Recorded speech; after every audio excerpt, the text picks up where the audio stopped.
안녕하세요, 트래블튜브. 오늘은 흑인이 수영을 못하는 전혀 예상 밖의 이유라는 주제로 알아보겠습니다. 올림픽의 역사를 보면 흑인이 메달을 딴 경우는 매우 드문데요.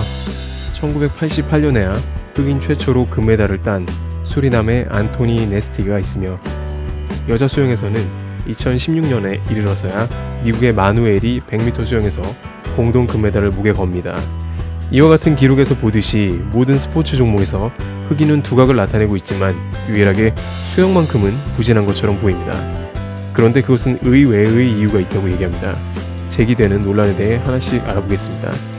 첫 번째, 흑인은 부력이 약하다. 많은 사람들은 흑인은 근육 밀도가 높아 물에 잘 뜨지 않아 수영에 불리하다고 얘기합니다. LA 다저스의 단장이었던 알 캄파니스가 공공연하게 얘기하고 다녔는데요.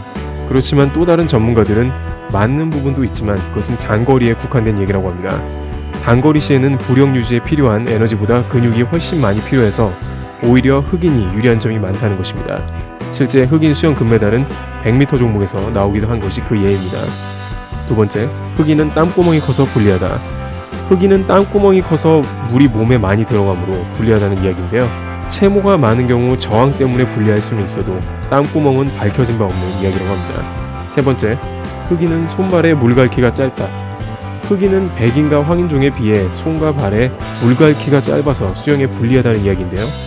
이것은 전혀 근거 없는 이야기로 물갈퀴 효과를 보려면 물고기나 오리 정도는 되어야 한다고 합니다. 그냥 누군가 지어낸 낭설에 불과하다는 것입니다. 그렇다면 왜 흑인은 수영이 약한 것일까요? 기존의 신체적인 약점으로 흑인이 못한다는 것은 모두 사실이 아닌 것 같습니다. 미국의 흑인 수영 금메달리스트 카렌 존스는 흑인이 수영을 못하는 이유를 인종차별에서 찾고 있습니다. 백인들은 흑인은 더럽거나 비위생적이라고 보는 믿음이 있고, 이것이 미국 전역의 수영장에서 인종차별로 이어지는 것이죠. 실제로 흑인들이 풀장에 들어갔을 때 모든 백인이 다 나오는 경우도 있었고, 흑인이 풀장에 들어가면 관리인은 뛰어들어 강제로 끌어내거나 수영장에 락스나 청결제를 급하게 풀어서 모욕감을 주는 경우가 많았습니다. 이것이 오랜 수영장에서의 흑인이 당한 굴욕적인 역사인 것입니다. 따라서 흑인 부모와 아이가 수영장에 입장할 때는 어딘가 엉거주춤하게 되며 눈치를 봐야 하고, 어렸을 때부터 흑인 수영의 저변은 굉장히 좁아지게 되는 것입니다. 2017년 미국 수영재단의 연구에 따르면 아프리카계 미국 아이들의 64%가 수영을 한 번도 안 해본 것으로 조사되었다고 합니다. 14세 미만의 어린이의 사망사고 원인 중에 익사가 2위이며 그 중에 익사된 흑인 어린이는 백인의 3배라고 합니다. 미국 흑인의 금메달리스트 카렌 존스는 수영장의 인종차별이 사라져야 하며 이것은 단순히 올림픽 문제가 아니고 미국 흑인 어린아이들의 생명을 살릴 수 있는 중요한 일이라고 얘기했습니다.